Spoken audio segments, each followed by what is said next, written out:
couldn't even drive myself home. I barely got to my apartment. My fiance found me on the floor 7 hours later. And that was the day things changed. If you found yourself saying you want something to change, but you still keep creating excuses, it probably means you haven't had your breaking point yet. This was one of the last times I worked as a full-time physical therapist and started making the shift towards becoming a full-time entrepreneur. I had already been in business for a few years. I was doing it part-time while working as a full-time professional when my health took a hit because I was trying to manage everything. I don't know if you sometimes feel like that, where you're trying to do so many different things just to stay afloat, just to survive, just to make enough money. I was doing that. I was working, I was a clinic director, I was overseeing a team. I was also working on an online business at night. And it got to the point where I could barely show up for my patients or my team. And after treating my patients for the morning, I started to feel lightheaded. And I was like, I don't know if I can make it through this afternoon. So I explained to my team what was going on. They were so kind about taking over my patients for the afternoon.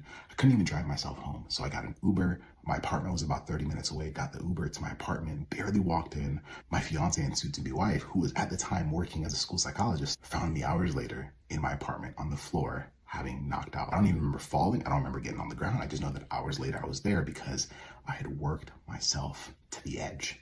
And that's when I was like, I'm done. I'm done. So if you find yourself saying you want to change, or you want to shift things, or you want to start your own thing, or you want to leave your job, maybe you haven't had your breaking point yet. If you keep talking about it without doing something about it, maybe it's not bad enough yet.